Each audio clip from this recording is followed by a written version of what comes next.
Welcome back to Season 2, Week 4 of the Community Clash League by Heroes Hearth. My name is NotParadox, and I'll be hosting the rest of this awesome event today. Here with me, Bahamut, how are you doing?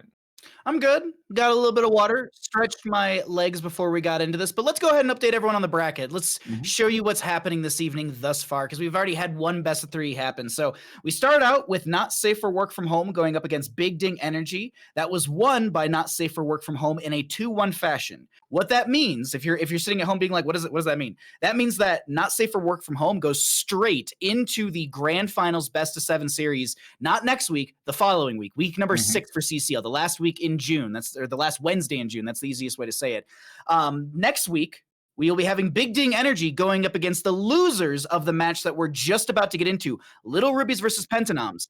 This is going to be a knockout game. If Little Rubies takes this in a 2-0, PentaNoms goes home. But I don't think that's going to happen. I think PentaNoms will take this one in a 2-1 fashion. They start their bottom bracket run, and they have to go to that best of 5 series up against Big Ding Energy. What are you thinking here, Paradox? Who do you think is going to be able to take this next best of 3? Little Rubies or PentaNoms? So, Lil Rubies actually played pretty well against Not Safe for Work From Home, and in fact, they almost beat them in both games. They just had a couple little awkward fights in there that made it difficult. So, they then had a really rough time in the next week because they did a role swap where they swapped the roles back and they ended up winning. So I think with this new role swap, I think they have a really good shot to not only take this one, but also to beat some of the other teams, because they haven't faced them in this current role swap yet with this practice that they've had now. However, I think the dream is that PentaNoms goes from not winning a single series to winning the entire thing. That's the real dream here. So they've had some time to practice. Yeah. And let's see what they bring to the table, because that would be pretty awesome. But with that being said, I mean, what are they playing for, Baha? Well, you can see that little tracker at the bottom. There's money popping up here and there, but you're just like, wait, where's that money going? Well, it goes into our community prize pool. Last week, actually, the first 3 weeks, the round robin format, we raised just under $2,000 for these players. So first place will take $500 and 40% of that.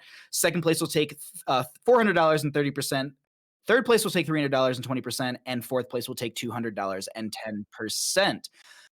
But Paradox, it can't just be the community. They're not the only ones who are supporting this event. Who else do we have hanging out with us for we have an awesome sponsor this time. Our sponsor is Juke.gg, and Juke.gg is an awesome website. You can see pro play and competitive play in esports of all sorts all on one website. You can actually watch like 2 different ones at the same time, up to 5 different games at the same time. You can watch the different point of view streams from all of your favorite players. So head over and check it out at juke.gg, and we are currently on the front page, so you can definitely check that out. Yeah. But yeah, it's a really cool website, and I believe our games are closing in relatively soon. We're just waiting for a couple things. I mean, Bob, we've seen these teams. Oh, are we ready? Oh, we're ready to go. These teams want to get into it really quickly. Calv, thank you for the 1,050 bits. Alexia, thank you for the 69. Let's go ahead and get into game number 1 of our knockout best of 3. We are going to be having Little Rubies going up against PentaNoms. For anyone who's wondering how we got to Towers of Doom for game number 1, let me get you updated on that information.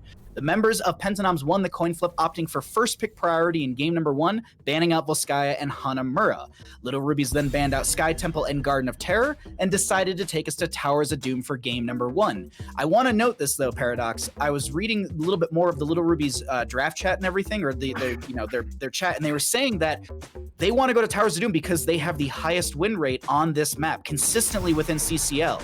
And within their own scrims, or I guess I wouldn't even say maybe scrims, just practices. So I'm really excited about this because they feel confident here going up against a team that maybe doesn't feel too confident, but I'm wondering if Moon can pull out something with a Genji here. Genji got a couple changes. They like to kind of play that in a carry role. This is a good map for Genji. Can it happen? No, I mean, can it happen? Moon's tried Genji even after the changes. I've tried Genji so many times after the changes. I think Genji just needs a little bit more help, and again, they've got to work on that. If they're gonna buff his damage, they've got to nerf his mobility, or else we're gonna be back with the Genji that we had in the past. But I don't know. I mean, looking at the bans though, Deckard, Lakefu's not gonna get Deckard. We also have Malthael, which is sorry. Liam plays a very strong Malthael, and this is also a great map for him. But with that being said, this means that Yrel has to be picked up here by Kyle Fergusson, and if it's not, then Liam's going to end up with Yrel on this map. So that has to be the first pick. If not, this game is going to be a rough one if they can't take that pick away right away. They are slow playing it as well, so maybe they're not 100% sure about their strategy yet. Yrel is just such an oppressive force, especially when Liam, or Vesper is as their player name. Yeah, no. And Kyle's been practicing this quite a bit, but the issue is you're going up against someone who knows the hero very, very well, whereas you've been practicing it and learning it since CCL Season 1. So Kyle might not know everything, or Tarask, as you will. Sorry, there's a lot of names where we kind of throw a different name to it, but either way, this Yrel on the right-hand side, it's really, really good, but we'll see if Liam's able to counter it. They did get rid of the Malthael, which is considered a strong counter. They're going to go into a Zul and an ETC. I absolutely love this. Zul pushes so very well. ETC is just a strong tank overall. A lot of good utility that they can bring to the table for the friendly team if they want to go into party block, or even proc rocket level 1 once they finish out the 20 regeneration globes. They're able to get a little healing towards that friendly side. But with the Yrel, I wonder what they're going to pair into that. Do they go for like a Kael'thas or Tatski? They're going to try and get something like what are the comfort picks right now? Because I think that's maybe the priority. I would grab Whitemane, and okay, they're not going for Whitemane. Tatski plays a good Rainer, and we have Big Scoop on the Arthas. I think the big challenge about Arthas is displacement ruins you, and ETC has displacement. So if he slides past you and knocks you into his team, you have no escape as Arthas. But if the fights go long, Arthas in like that clustered area is very strong and can do a lot of damage. As far as bans though, is there anything in particular you're looking for? I would maybe get rid of Whitemane just because that's Misspaws' main thing. Yeah. Ooh, gonna get rid of the Genji. So they're targeting, because Misspaws and Mewnfare have not picked yet. So I think they're just trying to target them out. On the left-hand side, I would say Ana, 100% an Ana, because I believe Lakefu plays a really good Ana. Like, Lakefu is just a strong healer in general. Like, let me be blunt and clear about that, but you can limit the things that you don't want to have to go up against. And sorry, I just realized this Kael'thas was banned out at the start of this draft, so I'm completely potato on that one. But I do think, ooh, actually, Gul'dan. Really quickly, Metal Magic, thank you for the 1,000 bits. And Paradox, I wanted to just throw a little bit of trivia at you. Did you know that Tim's name, Big Scoop, is because he has big hands and he uses it to directly scoop protein powder into his mouth? Did you know that? I did not know that. I thought everyone at home knows. Okay. I mean, I met him. He is tall. Like tall. Oh my God, yes. I get surprised every time I see. Same thing with Jayhao. Yeah. It's like Jayhao's so short. I'm so surprised every time I see him. Yeah, it's so weird because like I'm tall, and a lot of people are always like, "Wow, you're really tall," and then like I see him. That dude's like 6'9" or something. I kid you not. Like he's so tall. He's like towering over me. I'm 6'1", 6'2", and Big Scoop's like way up here. I don't even know if the camera's still on, but he's so tall. But yeah, I don't even know, man. But either way, we do see Stukov being picked up instead, and Lashes is gonna have a tough time because Gul'dan has been her go-to. I'd imagine she's probably just gonna take Zarya. It's been kind of her backup. Ooh, we see Orphea. You were saying in the break, you were like, man, I want more Orphea. And I was like, me too. Orphea. And here we go. We get it. We get the Orphea. I do want to say this, though. They're playing such a control composition on the side of PentaNoms. Like Sergeant Hammer, Yrel, Arthas, Rainer. Like knockback from Yrel, Rainer. Knockback from Lieutenant Morales. Knockback from Sergeant Hammer. Root from Arthas. Like there's a lot of really good control on the side of PentaNoms. If they can slow play this entire map and not get outpushed by Zul, this is actually, I think PentaNoms can win this one 100%. Like not just saying this just to be like, I want 3 games. I'm saying this because I legit think they have a very, very strong composition defensively and in a little sense aggressively. Yeah, I actually really like Sergeant Hammer comps. We used to see a lot of them coming out from Tempo Storm, actually, at the end of HCC. They brought out a lot of different variations of Sergeant Hammer comms. This is one of the easier ones to play. You have Sergeant Hammer and you have Morales. Sergeant Hammer does a lot of AoE siege damage from a long range. Morales gives her a lot more damage. And then you just have someone sit back like an Arthas just to try to keep her up for a little bit longer. So I like it. It's an odd map for it, but I'm ready for it. And saying that, I'm going to introduce Lil Rubies over on the left side on blue team. We have Lakefu on Stukov, Lashes playing Orphea, Vespertine, who is Liam, playing Zul, Trikslyr on ETC, and Kagirii on Jaina. And on the right-hand side, we got the members of PentaNoms. We'll be seeing Tarask, or Kyle, as we'll say, is going to be on Yrel. Tatskichu on the Rainer. Misspaws on Lieutenant Morales. Big Scoop, or Tim, as we'll also say, on that Arthas. And Mewnfare will be on the Sergeant Hammer. Let's go ahead and get into mid lane and see what our first engagement looks like. I looked over at minimap and I was like, I don't think we're going to get a first engagement because we have a couple members running bottom. They're just going straight into their lane matchups. Like they're not even going for the mid lane shuffle or anything like that. They're just going to say like, cool, we're going to play this at our pace. I think one of the reasons that they did that was that with Sergeant Hammer being able to outrange turrets, it's very common for Sergeant Hammers to immediately go to a side lane and start sieging onto a structure. And then you go to fight mid, and now you have to pretty much lose an entire turret by the time you can reach that Sergeant Hammer. She presses Z, gets away, and you're missing a tower. So I think they prepared for that, even though Mewn was like, I'm not even going to do that. I'm not going to worry about that. You can see Sergeant Hammer as a literal tank, also stepping forward as the tank. But no, Trikslyr is actually going to flank in, nudge them forward with the face melt, and that's Mewnfare is getting picked off initially. First blood going over to the side of Lil Rubies as Lashes chases in, tries to get a little bit of damage on that Orphea. I'm trying to think actually here, because I've watched Lashes here and there, as like I'll raid into them and stick around and watch a couple of their games. I feel like I've actually seen them play quite a bit of Orphea. This might be kind of a sleeper pick for the members of Lil Rubies. They've been holding on to this because I don't think I saw Lashes play in any of the previous weeks of the round robin format. Yeah, she hasn't actually played Orphea. She's been mostly playing Zarya. She's been mostly playing Gul'dan, and been doing really well with those. One of the benefits of Orphea against Sergeant Hammer, though, is you get to throw out a lot of damage to a target that can't move, and immediately force Hammer to either activate her armor or to just leave. And combo that with Jaina, and this Sergeant Hammer can never really sit down for very long. Chad is updating us. I believe there was a Orphea game played by, getting updated that there was an Orphea game played by Lashes against Not Safe for Work From Home. So there was one in the past. I'm just misremembering because I can't remember everything, and I was like, I don't feel like I've seen it, but still, I'm excited to see how this works out for them. And you make a great point of being able to poke on a target that's going to be mild or pretty stationary for the majority of the game. Unless, because they can go into hover siege, which then it changes things. But that poke with Dread is going to be easy. They can maybe even step up with a Chomp. The Shadow Waltz is going to be easy for them as well. Like I think this Orphea is going to be able to dive onto them. But as I said in the draft, there's knockback from Rainer. There's grenade from Lieutenant Morales. There's a knockback from Sergeant Hammer as well as Trikslyr. He's going to power slide in. No mosh pit yet because no 10 talent here. Rainer's going to go down first. Big Scoop getting low is also going to get rooted by the Zul. They have enough damage and they'll find a double kill as the triple altar phase pops up. They didn't get the camp, but they're going to be able to clear this out, so it's not anything they have to worry about. Do they get the triple cap is the big question here, Paradox.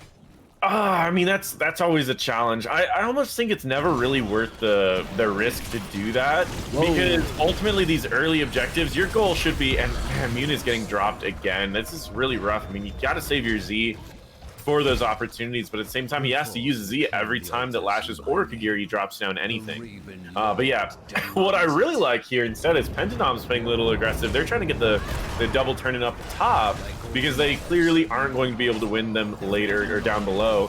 We see Liam taking a ton of damage on that Zul and ends up just accepting his fate, hiding in a corner and being taken out. However, this is Kyle Fergusson playing very aggressive on that Yrel. Unfortunately, he's going to be in a really rough spot. He tries to jump away, but gets slid through and taken out. So they end up going for an aggressive play there, end up losing that that top part, but they didn't lose that much. I mean, they're only down by about half a level. It was an aggressive play for top lane, but Zul was just able to delay out just long enough for everyone to rotate up, and that worked out so very well for them. Sergeant Hammer, though, sieged up, looking to open up bottom lane a little bit further. They did go into Maelstrom rounds at level 1 for anyone wondering why there's like 3 marks on the ground. So you can activate basic attack range, Activate to increase basic attack range by 35% for 5 seconds, hitting structures with basic attacks while in siege mode reduces the cooldown of Maelstrom rounds by 5 seconds, stores up to 3 charges. So you have a lot more siege potential with that level 1. I don't see it very often. I was just kind of surprised. And actually no hover siege at level 7, graduating range. So you can see what they're exactly doing right now. They're just setting up in the bush. And this is what I was talking about, the slow play. This is that slow burn. As long as they can kind of slowly siege in them and take the map over, this is going to be a good control in their favor. I'm watching this fight, waiting to see if they actually step in, but they don't. Silence comes out, but Hammer just keeps autoing into them. Yeah, I mean, that talent is an interesting talent because generally it's a talent that has a very powerful early game. The extra damage that you get makes it where you can siege very quickly on the front walls, and by hitting 3 targets, you can effectively have Maelstrom rounds going forever because you're dropping the cooldown so quickly against those 3 structures.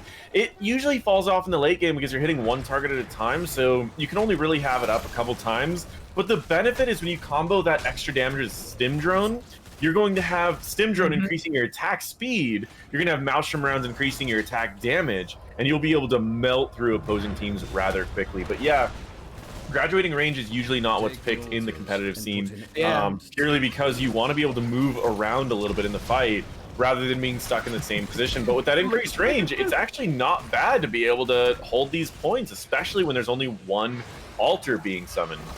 Especially also when the enemy team does have the 10 talent tier above you, because it's 5-1 in kills. They do have these heroics, nothing really out of the ordinary. Actually, Eternal Feast for the Orphea, no crushing jaws, but Eternal Feast value with a mosh pit, that could work out really well for someone. Vesper does rotate down here. Kagirii gets the channel, and those will be 4 shots into the core of PentaNoms. It's going to be 36-28, and it looks like they're going to go for the Sapper camp for this bottom lane. Paradox, why is it so critical? Why is it so imperative to control bottom lane on Towers of Doom? So there are 2 major reasons why bottom lane is so important. The first major reason is that both of the neutral objectives spawn in the bottom lane, meaning if you control both of the bottom lane structures, it forces the enemies into a really bad choke to try to fight over either of the neutral objectives. But the more important reason for most people is that you have the potential of 6 damage every time that these siege camps are available, because if you control the bottom lane and you escort the camps all the way through, they will do damage for each one that survives with a potential of 6 damage every 3 minutes. And so if you control bottom lane, you have a ton of pressure. Map pressure, Sapper pressure, altar pressure, like it's so imperative. Like it's such a weird thing that, like, this is obviously because this map you can't just rush through a lane and end the game, so it's obviously the tactics are different, but it's just so interesting to me. Like this one map is just bottom lane. Like top lane, yeah, it's all right, mid lane, whatever, but bottom lane is where all the fights happen always. Hyperion comes out, power slide, a lot of tools being used here. The camp still will go over to the side of PentaNoms. ETC will get picked off. Was 10 talent here what they needed? Was that all they needed to be able to start turning things around? It might be. I mean, that was exactly how an Arthas fight wants to go. You fight over a camp that you can pop your ult and just sit there, and everyone who tries to fight on that camp is going to get slowed attack speed, a ton of damage, and you can survive just throughout just about anything unless you have like something that reduces your healing, because you're just going to be healing so much from your ult. So that's really powerful. Plus we also have that Stim Drone, so they can really take any of these fights if they want to because of that Stim Drone. I saw Big Scoop get the Howling Blast on a Lakefu, and she threw out the way to push. I was like, she won't get that. And then I look at it, it just keeps traveling. I'm like, oh my god, the long pitch from level 7, but Flailing Swipe comes out. Nano onto Moon, who's going to be trying to get some damage out. They do get the channel in bottom lane, so Tatskichu gets that channel. 5 shots rain out to the left-hand side, 32-28. There is still this second altar. Graduating range will be in effect as they do siege up. Trikslyr trying to step forward, but they're taking a lot of free damage. Urel's going to be using Ardent Defender in the backline, actually eating some of the Eternal Feast for a little bit of healing, but that ended, and now Vesper very far from the friendly team, healing up with those curse strikes, but will get picked off. Sergeant Hammer still mounted up, is actually going to get the zoom away right there as ETC is going to power slide in. Big Scoop in a bit of an awkward spot. They're going to split from the friendly team. Lakefu, do they have enough damage? No, it won't be the case. They pop their Pasha, but Moon is going to be set up once again, and we'll be able to poke at them. Lakefu's so very low here, Paradox. Yeah, I mean, this is... Lakefu's so low, and you also have Kyle Fergusson who's so low, and then finally the graduating range got high enough to where Mewnfare can pretty much just take that. We're 30 seconds from another Stim Drone. And if Kyle didn't get that one interrupt, though, they probably wouldn't have been able to take this objective. So very solid play on his part. That's both of the alters during that objective going over to the side of PentaNoms, who even up our game 28-28. And like, I'm sure people in chat were like, they saw the first couple fights and they're like, oh, this game is over. But the thing is, the scaling is really coming in favor for PentaNoms. Like, they are still down a level and they're down a talent tier, but they're making this look like that's not the case whatsoever. It looks like that's not a problem for them. They're able to poke, delay, and eventually win these altar phases out. We'll see if that continues to be the case as the game progresses. They do have a sapper camp. They're pushing in through bottom lane. Can they feed these in as Big Scoop misses the Howling Blast, but ETC power slides out for safety? Yeah, I mean, that's kind of the best thing, though. If you can burn ETC's engages by just throwing out a CC is really your best bet. But they aren't able to escort these, which isn't too big of a deal right now. The biggest issue I'm seeing is that they're down by a full level, even though they're even on structures, and they're even. Oh, that's a great mosh on it. 2 people followed up by the Turtle Feast. That Feast does a ton of damage. Misspaws is also immediately caught, body blocked by the mages from that Azul. I didn't actually know that they had bodies that they could body block, but apparently they do. So that's a really cool location to put that, because I've never seen that happen. I thought it was just a slow. I didn't realize it was body blocking them as well. That was really, I was just like, why are they not moving? Why are they not moving? That was a weird interaction. I've never seen that before. But next altar phase is going to be spawning here. Everyone's just about back up. Will they be able to get here and contest? I don't think they go for this. I think they have to give this over. Oh yeah, I mean, they're down level 16 talent tiers at this point in the next 4 seconds, so this is going to be a rough one. And they're down the bottom structure, and Zul is also pushing in quite a lot. I mean, we already see he's taken all of the front walls and already done about 15% of the middle structure. Let's do Little Rubies comms right now, because Little Rubies are defending. Yeah.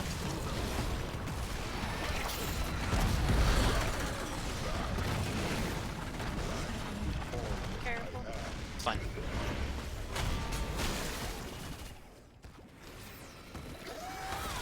All we're trying to do is clear the wave, so try to blizzard the wave, and we'll let Zulu just beat out Yrel. Yeah, Yrel's trying to mash, but she's losing. So. Okay, damage on wave. Oh, I can get a root. Down. That's Hyperion, but that's on way to back up.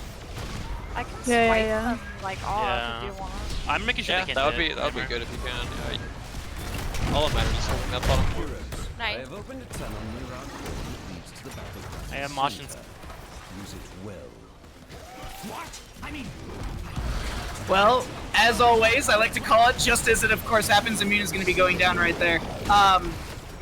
It was calm. I was expecting them to be like making shot calls and being like, we're gonna do this and all that, but it's the same thing as like not safe for work from home's comms. It's just like they're just chill. They're like, all right, let's do this. Let's clear the wave. Let's back up. Like nothing really intense. It's not like they're screaming. It wasn't like Big Ding Energy on Volskaya where it's just everyone yelling and it's like, oh my god, these intense comms. It's just power slide from ETC. Mosh pit dropped and they're gonna try and find a kill. Oh, nice interrupt from Tatskichu right there. Big Scoop might make it out alive. Unfortunately, not the no. Actually, healing from Misspaws will be enough. Yeah, honestly, that's all that they need. Yeah, I mean, you have the worst luck with comms. Yeah. Oh man, same though. I mean, my calls have not been any better. Yeah, I do really want to point out, even though they have control over bottom lane, and even though they've got control over this map right now, look at how much they left the Zul open, and look at how much value this Zul has got in this game. Just by himself, he's been able to do 70% of both middle and top, and they can take that really whenever they want to. And so at any point, they can take control of middle and top, which will allow them to have control over just about everything and start doing that 1 damage every few seconds. And that'll be huge. Now, this is still a fight without 16s on the side of PentaNoms, but they are starting this fight off rather strong. That graduating range is very, very close to the enemy altar, and they can't really fight too far away. And at the same time, that range allowed Kyle Fergusson to pretty much just walk in, get some damage off. He does still have his ult available. He's going to sit in the blizzard to gain a little bit more life back. We see Tatskichu just burning down Trikslyr as much as possible, and that's just about every ult used, with the exception of the mages on the side of Lil Rubies.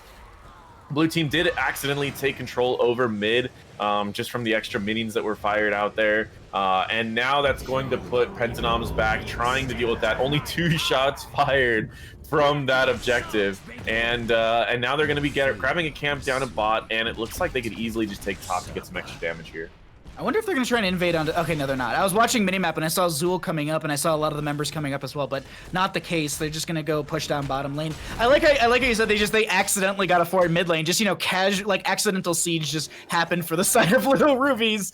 But they're going to continue to hold over bottom lane. Sapper Camp coming through. They're going to look to push the sink, get themselves 3 more shots into the enemy core. Next altar phase will be double. This isn't game ending. Actually, no, there's, like... We could technically have this be game ending, because if they get 1 Sapper over... Not even... Oh, wait, hold on. Mosh pit from Trikslyr. There's going to be the Eternal Feast from Orphea. Oh, they're going to back... Do they get the Sapper through or not? I'm trying to see the Sapper. No, they don't. They did get 1 through. Excuse me. I didn't even look at the score. So now, this is what I was talking about. So they have 5 shots. If they hold over bottom lane or maybe even top, they get both of the altar phases and they get boss. That's game win for Lil Rubies. But that's a lot for a team to do to try and take this here as they grab another Sapper Camp for bottom lane. This will go back over, but they can immediately rush to top before the objective phase to get those 5 shots set up for themselves. Like, I really love the macro control coming out from Lil Rubies as well as just their micro within the team fights.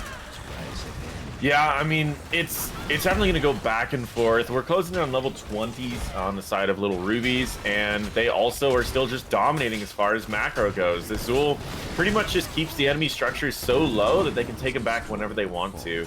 And that's one big issue. It's like, you got rid of Mewnfare, which is one of the best double soakers on this map, but you left the best double soaker on this map being Zool, in that he can summon minions to add to those pushes. And so now they control 4 of these structures, being able to do 5 damage, and they've got already one of these structures going in, and they had the camp going in top. Yep. So this next one will do again 5 damage, leaving them open to losing against the but Trikslyr gets really low, got a nice heal coming out from Lakefu, a lot of damage coming out to Big Scoop. And I mean, that stim isn't, I mean, the stim's going out, but he just keeps pushing away Sergeant Hammer. Trick had like 15 health. They do get the channel. Vesper wasn't able to interrupt it, so they can't go for the double altar boss call. But is this the moment where they start to build a little momentum with these oh no, they don't chase into this. This is such an awkward spot to be. It's just like, but they're delaying things out. Sergeant Hammer's getting pushed into mid. No way, Vesper seriously gets out of this? He just stayed in the bush. They didn't know where to go in the bush to try to grab him, so he stayed in the bush until they used their abilities, and he just left. My jaw is on my desk. I can't believe that they didn't get that, but they'll reclaim mid, they'll reclaim top. Sapper Camp, I believe, was grabbed in bottom lane. That's going to reclaim bottom, so it's going to be 4 up on both sides. Next altar phase will be single, but the big thing to note here, it's going to be 20s up on both sides for talents. Yep, and so some of the talents that we are seeing out of this, we do see the Ultra Capacitors coming out from Sergeant Hammer, just more mobility. Anti-Magic Shell is going to be great against this double mage team comp. We've got Hyperactivity, just increases that stim drone, makes it happen a little bit more often as well, which is really nice. You can stim even the Rainer now at this point, now that he has Execute, and then Seraphim, pretty standard on that side. This boss could be pretty much a death sentence, but that PentaNoms just letting them have this purely because it's going to make this next objective a game-ending objective. Or it's going to make it to where they could push top, and there's a siege camp available in 9 seconds. So at 3 life, you're at a really rough spot because you can lose to an objective, or you can lose to camps being escorted in either top or bottom lane. I'm trying to do the mental caster math here, and can they get the Sapper Camp channeled, completed, channeled, in lane, all that good stuff before the enemy team can get up into this top lane to stop it? And I'm watching minimap, and I think they should be able to contest this, but this might be a game-ending contest. I don't know. It could be, and you gotta remember what they have. They have Controlled Chaos, which is the upgrade for Stukov, which can push all the enemies and the minions away, making it very easy to escort all of these in, because you can simply just push them all in. However, look at all the damage that's being put out. We had Urel pushed everything away, and then we also had Sergeant Hammer quickly clear it up, so they weren't able to get that objective there. And on the bottom lane, there was just a camp being pushed in on the side of PentaNoms, which is closing in the gap a little bit closer, making Lil Rubies have to work for it just a little bit more. Next alter phase will be bottom.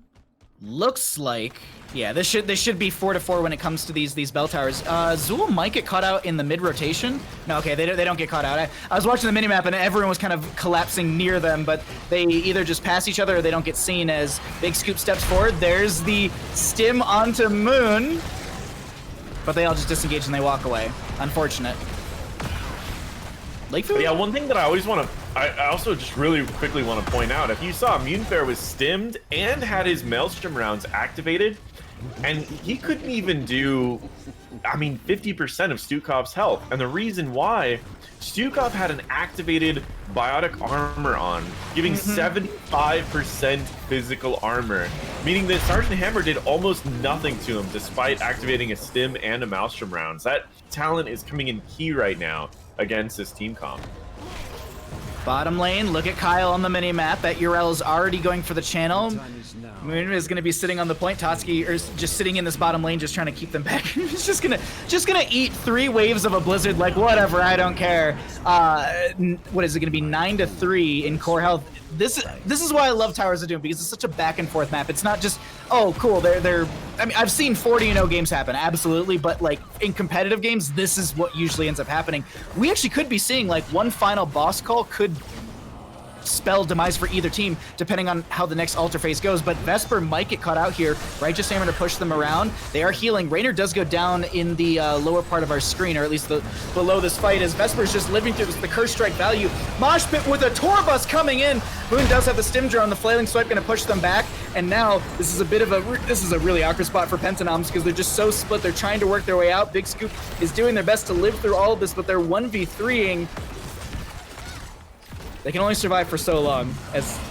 Dear Lord, Big Scoop, how are you gonna, how long are you gonna live for? I mean, it was kind of just a reverse of what we just saw. Zool just won out of a 1v3. Zool just dominated, and then we had Arthas try to take a 1v4. But there's a little bit difference in that, because that Zool, once Zool gets all of those talents, I mean, he's lowering the enemy's attack speed by 50%. He's lowering the enemy's damage by 40%. He's healing for 75% of the damage done, or 70% of the damage done. He's attacking 75% faster, and he has no cooldown on that. That is the power of Zool on this particular map. When you get those multiple strikes on a Misspaws, is being body blocked and taken down by Liam, and Liam's now fighting Kyle Fergusson in the back. You shouldn't be able to kill him here, but at the same time, they can grab that bottom structure. And I mean, this is 2 for 2 right now. Oh, the drop, and now it's a trade. It's 3 for 3 now. Kagirii. This is gonna be really awkward. Boss is going to be up in 35 seconds. There's a sapper camp in bottom, which I don't know how many there are. Mewnfare is going to get traded out, but Lashes gets the channel, and that is going to be game number 1 over to the side of Little Rubies. A hard fought game 1 in our in our second best of 3. GG's. That was wild. That was a wild end. I mean, you had Liam, who was in control of that entire game. He had the macro that no one could keep up with.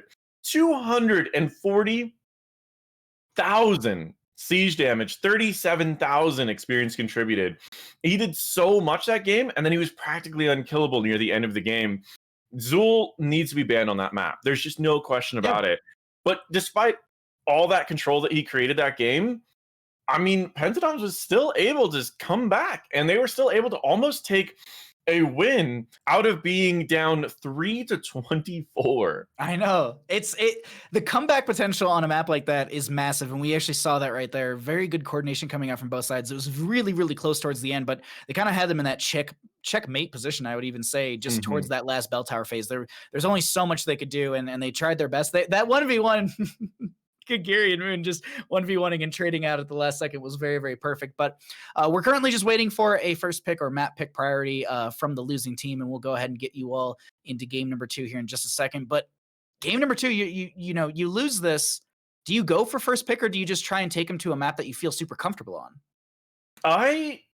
Because that's always like I don't ever know what Mewnfare's team is thinking, right? That's true. Same.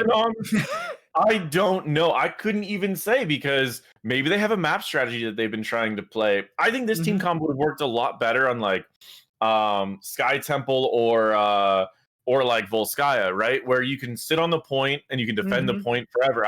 I think this comp would have been awesome on those maps. On that map, there's too many different objectives that you can go for. You can just ignore the one that Sergeant Hammers and their whole comp's at and just grab a different objective. And so I'm not really sure. But as far as first pick, I don't think they need first pick because if they don't have first pick, they just ban URL. If they have first pick, they grab URL. So I don't think they really need first pick. I'm hoping that they take us to a map that they have a really strong strategy on, something that the opposing team's not ready for. Yeah, like I'm trying to think off the top of my head. Let me see. Let me pull up the map list that isn't banned out for this one. So we have Towers. Excuse me, Towers of Doom was the first map, but I am looking at the wrong list because I'm in the wrong DM channel. Hold on one second, because I have it like all crossed off for one of the teams, and of course they have like 60 messages.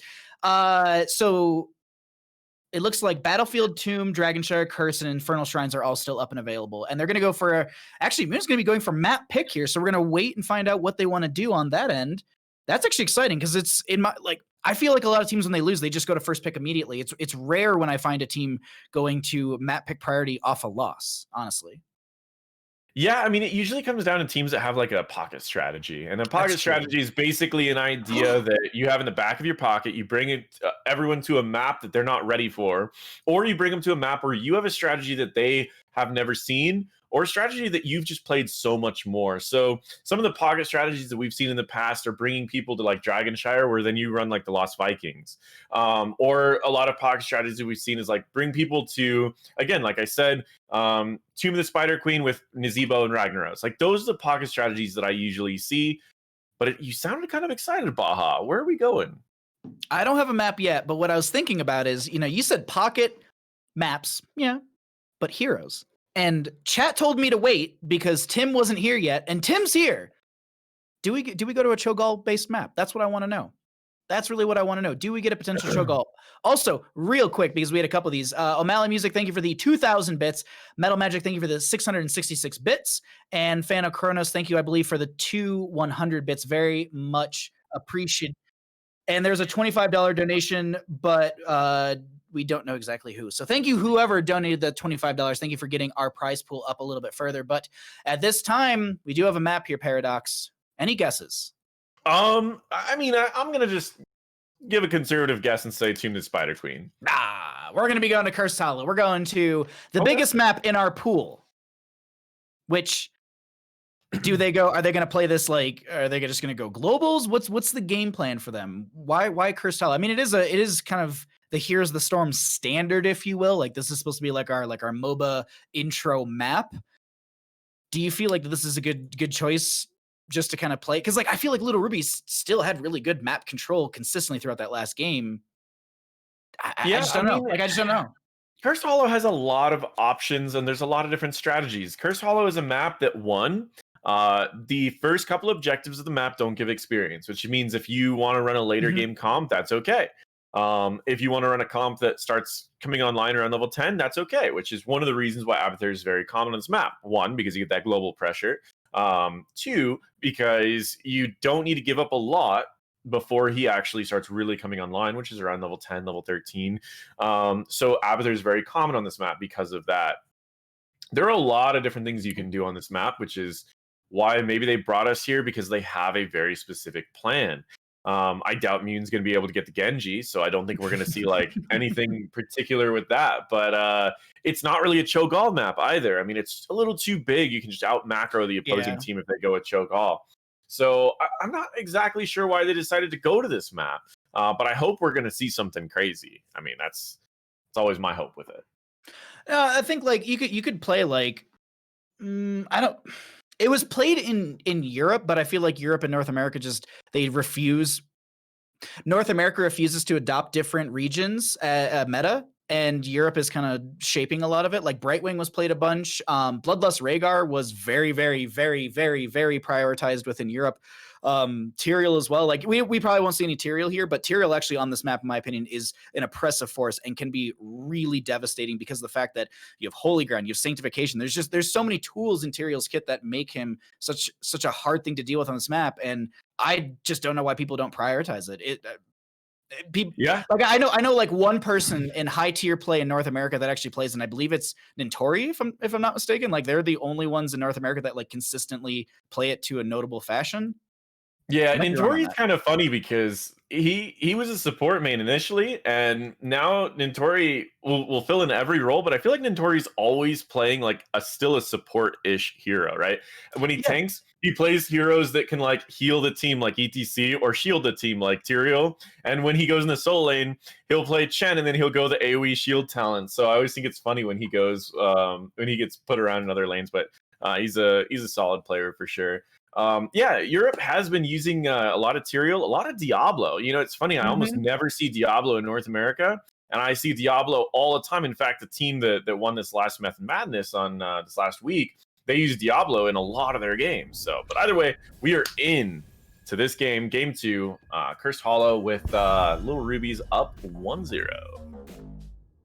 Okay, so what are we looking at ban-wise? Because first pick is coming out into Lil Rubies. Do they target the Urel just to get rid of it? But then do they take this, like I'm trying to like piece together in my head what's the counter draft, at least ban-wise and picking-wise, because they have to really consider Vesper. Like Vesper is such a critical hero that you either it's a lot like Allure and Mockery. Like they were banning out the Rag and the Tracer, and same thing with Turk, who had a very, very soft note about banning and saying that, you know, please stop banning out my hero pool, which is just, you know, they're getting rid of the Deathwing and the Lost Vikings. So I wonder if they're just going to focus on the Liam, which so far they have. Malthael has been a backup when they don't get Urel, and their Malthael's very, very strong. I was actually seeing during the in-house league that we were running a couple weeks ago, there was a point where Malthael was just, Liam was on Malthael and just playing around the No One Can Stop Death at level 20, and they would just wait until they have that off cooldown and then just play super aggressive and dive and just push the lane in with the team,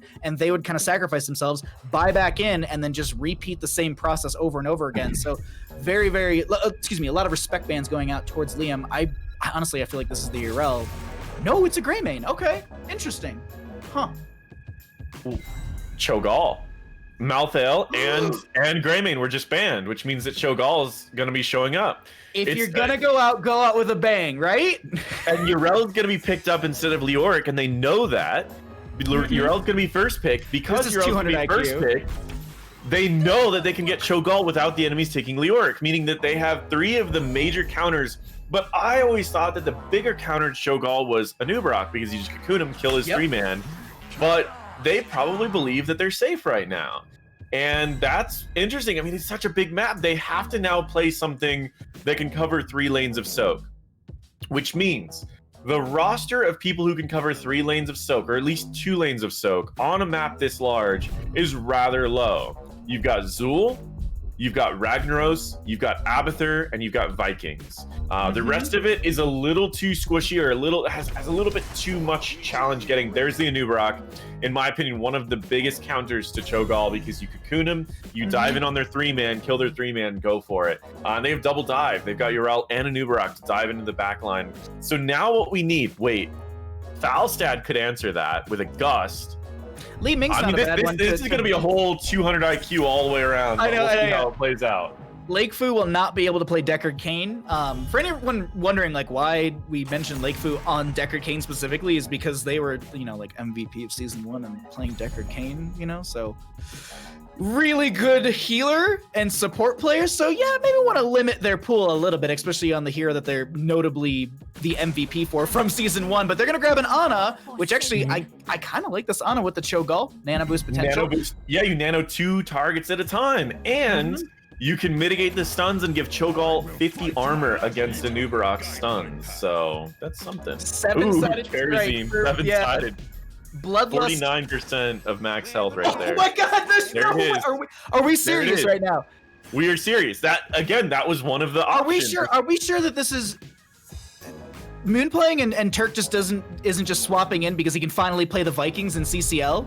No, Is Mewn this- does play Vikings. Mewn has not I've played actually- recently, but I've never Mewn seen does him, yeah. play Vikings. Yeah, it's been a while since I've seen it, but I do know that Mewn has played the Vikings, so it's not just Turk playing the Vikings. It is Mewn. I know for sure Mewn has played the Vikings. all right. So the one that's surprising me the most, I think, is Kyle on Sylvanas. Kyle has been practicing tanks and soul laners nonstop, and I have not seen him on Sylvanas before. But you got to do what you got to do to make your team comp work, and this is either going to be amazing or terrible. I'm so excited for this. You have no idea. Like, you and I were saying, like, this is going to be the key matchup because of the fact that it's someone is going home. And if you're going home for season 2 of CCL, this is the way to go home. Like, let's just play some fun heroes and see if we can maybe just cheese out a win and go to game number 3. But we are here in game number 2 on Cursed Hollow. The team on the left-hand side, Lil Rubies, up 1, trying to close this out in a 2-0 fashion. Lakefu is going to be on the Rhaegar. Lashes will be on the Karazim. Vesper or Liam will be on that Yrel. Trikslyr on the Anubrak, and not Kagirii on the Raynor. On the right side, we've got PentaNoms. Mewn is playing the Lost Vikings. We've got Big Scoop or Tim from Heroes of Fitness playing Cho. Kyle Fergusson on Sylvanas. Tatskichu on Gall. We've got Misspaws on Ana. And that is going to make the name of Cho Gall be Big Ski. Big to ski.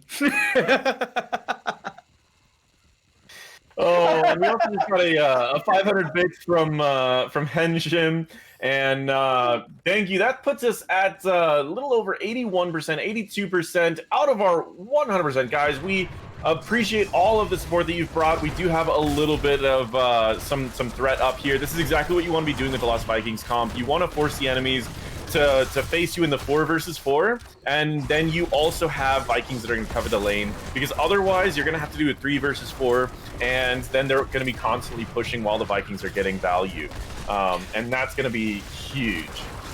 Vikings did go into bribery at level 1, and for anyone that's wondering, Vikings had some changes in the most recent patch last week, and bribe no longer gives you cooldown reduction on camps when you bribe the entire camp. The only hero in the game that gives you camp cooldown reduction at this point is Nova, and I don't feel like we're going to see Nova anytime in the CCL. Cho'Gall I'm happy to see, but Nova, I don't know anyone who's playing them.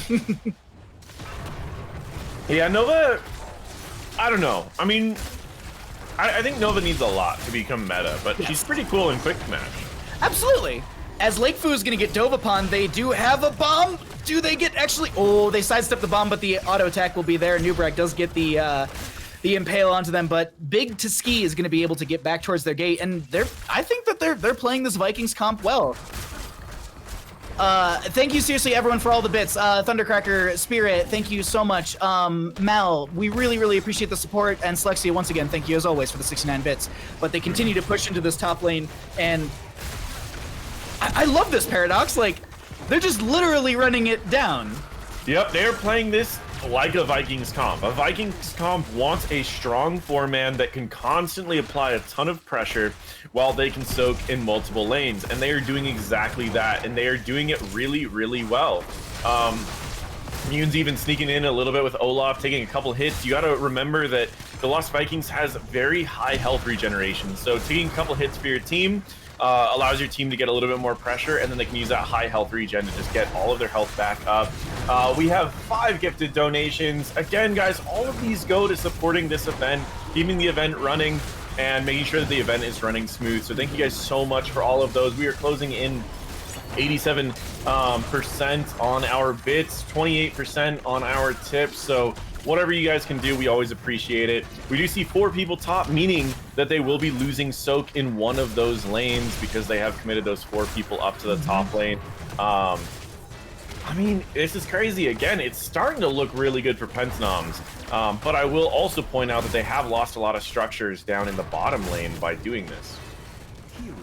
Oh, I was going to say, Balog is going to go down in mid lane. Looks like Olaf is doing a little sneaking, might try and grab that camp over on the right-hand side, but they continue, to push into this top lane. We will be having Sylvanas activating their black arrows to lock down the tower so they can step in and maybe even put some damage onto this enemy team. Gonna just consistently throw out these runic bombs and get a little bit of poke damage as well. It's just there's just so much poke potential from this Cho'Gall right now, and they're slowly winning out the lane while the Vikings just do Viking things. Like Eric, I'm watching the minimap. Eric is probably harassing that Kagirii so hard that the Kagirii just left the point, stopped trying to channel, and the Vikings now have it. Like, just based on what I'm watching in the minimap, these Vikings are just such a harassing such a harassing force. Vesper eventually is like, okay, I can.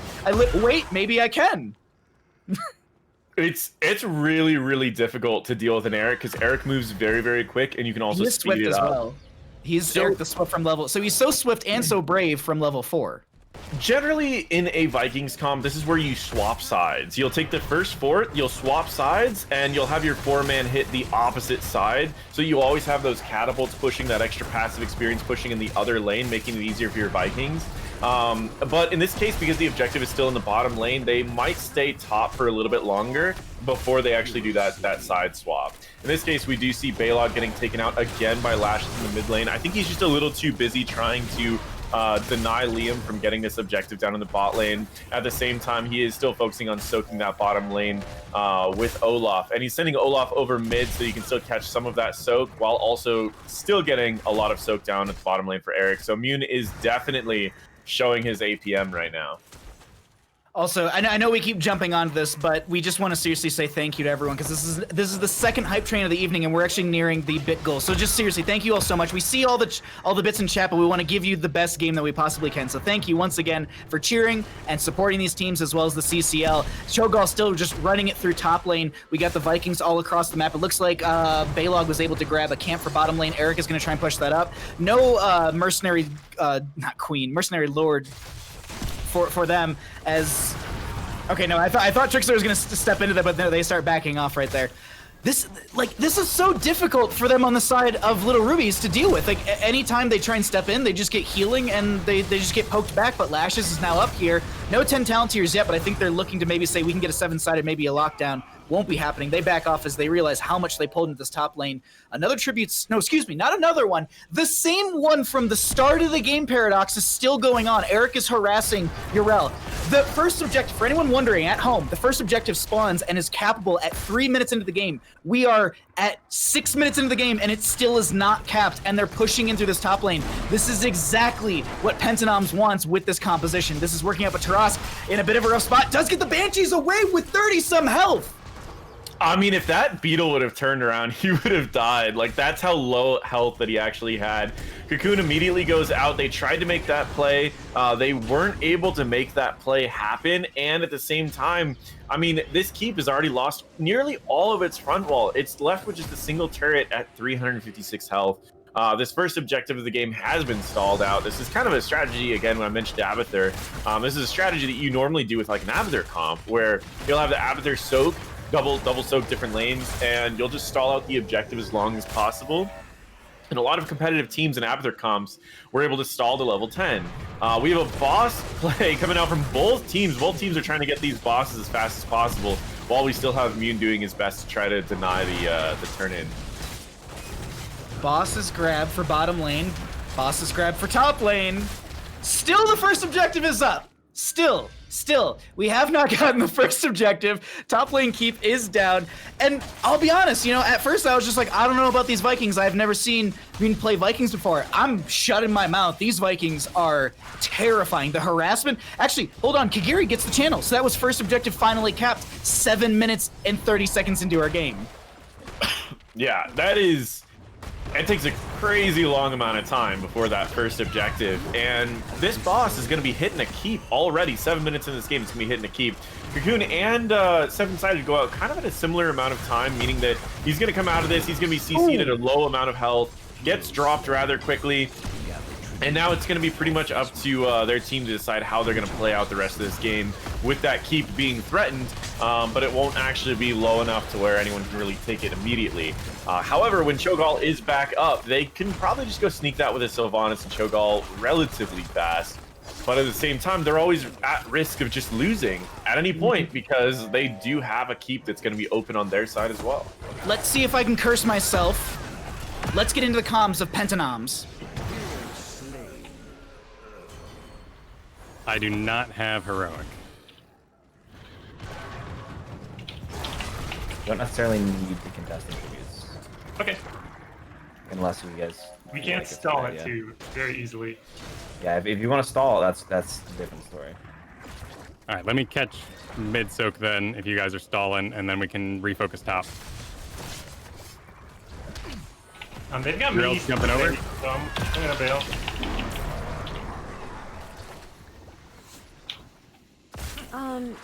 They pop bloodlust. Shadows? All right, I want you guys to go back up to top lane. I'm not sure.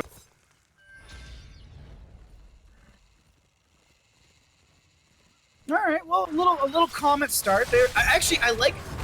As I said, I'm always going to curse myself on these moments. I thought that they were going to be going all in, but it looks like they actually just wanted to lay things out to allow the Vikings to get the Viking value. So that's why you heard me at a point. He was just like, he's like, I don't know if we need to poke at this. And he's just like, well, I just want to poke it. I don't want to cap. He's like, oh, well, that's a different story. Yeah, absolutely. That way Vikings can reclaim the lanes. But they realized, they saw that Anub'arak coming forward. They were like, no way am I just giving over a kill for free like that. But they did get Bloodlust out from the enemy team as well. That's huge. And Web Rep was used to get the Sylvanas, but they weren't able to find a kill onto them. And they moved back into top lane, as you heard in their comms. They want to refocus top lane. That seems to be the game plan, is just push in through top and let the Vikings fight.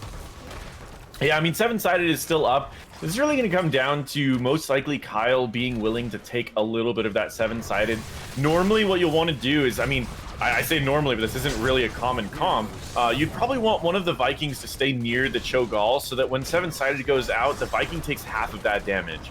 That would be pretty nice if he could do that, but it's going to take a little bit. They're actually getting pushed back pretty well. They don't really know how they want to approach this fight, but if they wait too long, that's Bloodlust up in 2 seconds and Cocoon up in 3. So it seems like if they wait just a little too long, this is going to be bad. And that's also Liam, who did join this fight as well. It's looking rather bad for him now. They've got Liam jumping in. The ults are going out. Bloodlust is going out. We have that stasis that's locking him down for a little bit. We also have the ults coming out from the Vikings, doing a ton of damage onto Kagirii in the backline. That's Cho'Gall down. That's all of the Vikings down. And they weren't able to take out a single person. And this is where this comp might have a lot of trouble, because normally with a Cho'Gall comp, the benefits that you bring with the Vikings comp, the benefit that you bring by having Vikings is you usually get level 20s before the opposing team. You use those experience leads that you've gained from having a Vikings comp, and you try to close out the game early, but in this case, they're actually down by a level, which is going to make it really, really difficult to come back running a comp like this. They're rushing in through bottom lane. Rhaegar is actually going to go down to Sylvanas. That's a big win for them. Cho'Gall's back. Ooh, they pulled Lashes in with the upheaval, I believe, but they're going to try and make their way out of this bottom lane. I mean, Fergusson is chasing with this Eric. Look at just Eric's so swift, so brave, just trying to body block Trick. Spin to win will be active as well, which that was changed in the most recent patch. And that is going to be double damage against enemy heroes when you spin against them, but the base damage was changed. Trikslyr gets... Oh, okay, never mind. I was going to say, Trikslyr gets the burrow charge out. No, they get picked off right there. Tarask goes forward with the black arrows, and while that's happening, they can see the enemy team. They're going to go, cool, you can take our bottom lane fort. We're going to go ahead and steal your boss away through top lane. That way they don't have a win condition through said top lane, but they're just focusing bottom as one of the Vikings needs to get a jump out of there. Yeah, I mean, this is, again, it's a little late for the lane swap, and I think in this case they're like, let's maybe go deal with this boss, or we'll just end up taking theirs. This is very risky, though, because if they can't clear this out very quickly, this could be a big fight on this particular boss. But, I mean, Kyle is doing quite a bit of damage. He did go the Q reset on your E, which means you get to fire off 2 E's, do a ton of Q damage, and that's going to be enough to clear out this boss before the enemies can react to it. And now that's also the blue boss has to deal with a fort and some other stuff, while the red boss doesn't need to deal with that. So this is looking pretty good for red team, but at the same time, they've been losing in most of these team fights, and they haven't really gotten anything major to change that. So this is going to be a really tricky team fight here. They do have Deafening Blast now that they're 16 as well, which is Runic Blast silences an enemy hero for 1.25 seconds. I believe that's a big one. They also have Runic Feedback, which is going to be cooldown reduction. So this is kind of, in my opinion, this is that massive Cho'Gall power spike, but there's going to be a web wrap onto them. There's a Bloodlust, everything is being used right there. They're trying to get onto Kagirii. There's going to be the Shadow Volley out from them. They use the Molten Block. Upheaval trying to pull anyone who's trying to get away. They don't find anyone. Mewnfare very low, does not have any sort of play it again value, as that's going to be all three Vikings going down. Ana and Cho'Gall out. Boss in top lane pushing through. All that's left is Kyle, who's just going to Hearth back. But look at this. I think they're running it through bottom lane. I think they just want to take game. Will they be able to get there in time is the question. 30-some seconds on average for the members of PentaNoms. Yeah, I mean, they have a decent amount of siege damage. It's not great, but it's pretty decent. You have Rhaegar, and Rhaegar can do a decent amount of siege damage, and then you also have the Karazim. It looks like they're just going to head over in mid, see what they can get out of that. There is a boss hitting their core, but the boss should die relatively quickly, and there's only one catapult that would need to actually be worried about that, so they don't need to worry about losing here, and at the same time they should be perfectly fine to just take this next team fight. So I really think that these team fights are where the PentaNoms are struggling. I mean, it feels like they haven't practiced this comp enough. Like, it feels like they went for it, this was their Hail Mary, but they haven't really practiced this comp that much. The Cho'Gall play, the Ana seems to be trying to get them out of the cocoon so fast that that they end up just dying before the Cho'Gall gets out of the cocoon and nano boosting someone else. So the nano boost never goes on the target, because if you nano boost Cho'Gall, you're nano boosting 2 people. Yeah. But they just never really get that. Well, map has opened up a little bit more so in favor of the Lil Rubies. Looking at boss timers, it's going to be 2:40 on the bottom lane, 2:26 in top. We've got Bruiser Camp on the top right, will be 3 minutes and 14. Bruiser Camp on the left bottom left will be about 2 minutes right there. And our Siege Giants are going to be up in about 30 seconds on the top left, or 2 minutes and 30 on the bottom right. So we got a little bit of time. Siege Giants on the top left might be a priority for the Lil Rubies, but they've got 20 talents here, not too far off. They're waiting for this enemy team to step too far forward, and they're trying to force the fight before 20's hit. They will get it during this fight. There's going to be the Molten Block used. Hyperion coming through as well. Taraska's going to get web wrapped. They're trying to get Tatski out of here. Not Tatski. I was trying to see Big Tatski, I think, is trying to get out of there. Vesper's going to be knocking some members around. They also do have the Ardent Defender. Lakefu is going to try and bite onto a butt. Nice use of the Banshees for Taras to get out of there. Double disengage with the Windrunner from level 13, but this is going to be objective over to the side, or at least one tick of the objective over to the side of Lil Rubies. On it down for the next 53. Yeah, I mean, this comp was built to beat a Cho'Gall team fight, and it's doing exactly that. That Cho'Gall is using Molten Block now to try to deal with the 7-sided, but once 7-sided's over, he's just done. Like, everyone just jumps on him immediately. The rest of the team doesn't really do enough to get value out of it, because the Lost Vikings doesn't really want these team fights that much. No way. Look at this. Look at this. Little Eric, so swift and so brave, got one interrupt and then just started running around. Oh wait, no, Lakefu's still chasing. There's going to be the Earthgrass Totem, but Eric's base movement speed is going to be a little bit quicker than that. Oh, that's just absolutely insane. But a fight might break out over here. There's going to be the rewind for Trikslyr. They're going to just burrow charge and disengage from this one. Lakefu finds themselves on the far side of this fight, but they're able to play over towards the top portion of this engagement. They're able to get out of here. Moon just grabs grabs vision. I'm just going to leave Eric there as a bait. I'm not sure. I mean, it could be. He could be just sitting here. He could just be trying to distract him as much as possible. Every time that he goes in, they have to go and grab the vision back. He just sits there and just continues to grab that over and over and over. I mean, as much as this is looking in favor of Lil Rubies right now, I do want to still point out that bottom keep is gone for blue team, and top keep is almost gone. So all it really takes is one awkward fight or one awkward boss play, and suddenly PentaNoms has this game and would be going to a game 3. An ult goes out as far as Cho'Gall, but again, pops it immediately as that goes out. I mean, just look at how much damage he's taking. It's just so much damage so quickly. Cho'Gall gets taken out. Kyle gets out of the web wrap and just does not have does have the mobility, is able to get out of that. Misspaws is once again just being ran down. Once Cho'Gall's gone, Ana has like nothing left that she can run with. So it's really, really difficult. I think if you're gonna run a Cho'Gall comp, you need to make sure that you are banning that Anubarak. I think that's worth more than Malthael, in my opinion.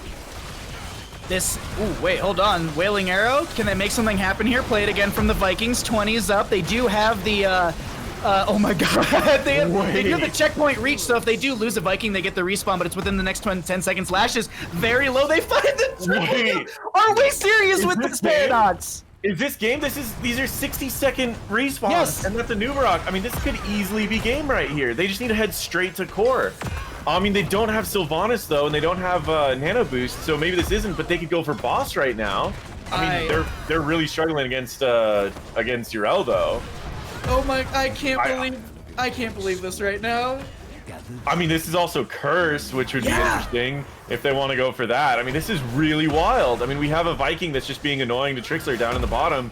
Cho'Gall is taking a ton of damage, doing his best to get out, but Web Wrap is available. Web Wrap's going to pull him up there, but Ana's almost there. So all Ana has to do is throw a couple heals in really quickly, and not quite fast enough, and that's going to be a rough one. That's going to give the bottom boss over to blue most likely. Look at Balog's death timer and look at Cho'Gall's. Do you see anything weird about that? Balog and Cho'Gall. Oh, Cho'Gall. Did Cho'Gall take the level? Cho'Gall took Hour of Twilight at level 20, decreases Cho'Gall's death timer by 50%. This game is just absolutely wild. Like, I love this. Like, Urel is just gonna keep jumping on Eric. Meanwhile, there's a boss being grabbed on the left-hand side. Like, I don't know who wins this, honestly, Paradox. I don't know if we go to a game 3 or if this is a 2-0. I like, me not being like a caster and being like, I don't know who wins. Like, I honestly don't know who wins in this situation. Like, they turned that core, they made a core defense with like Vikings and Ana or Sylvanas. Like, that's just wild to me. Is they're gonna lose the Olaf right there. Yeah, I mean, losing a couple Vikings here isn't a big deal because you do still have that ult, that play again that you could go for. The tribute isn't also worth dying over because that particular tribute doesn't really do anything for you. I mean, it gets you a curse, but you can't really make a play with it. That's a pretty good charge in right there. Might be able to take out Kagirii. A good cocoon to counter that, and they're all ready to immediately take him out when he gets out of the cocoon. There are a lot of Vikings ready, but this is a boss on core with a Hyperion hitting the core. That's a lot of damage, and Ana's dying very, very quickly, being immediately dove on, and this is going to be 50%, going down even faster. I mean, a lot of damage is happening. Raynor gets taken out, but unfortunately, that is going to be game 2. In favor of Lil Rubies. They take a 2-0 against PentaNoms, and this, as sad as it is to say, is the last game PentaNoms will be playing in CCL Season 2. PentaNoms played well. They brought out a Hail Mary in this last particular game, but that was a brutal match to go against. Oh, yeah. I mean, both of those games together were rough. And they did what they could. Honestly, they did. And I mean, look at like Kyle Fergusson. He did more damage than anyone on the opposing team. He also played a role that he hasn't been practicing. Like, there's so many players on there that are very good. But I mean, even then, there's only so much that you can do. That, like, it was seriously such a fun game number 2. I wanted that game number 3 so much.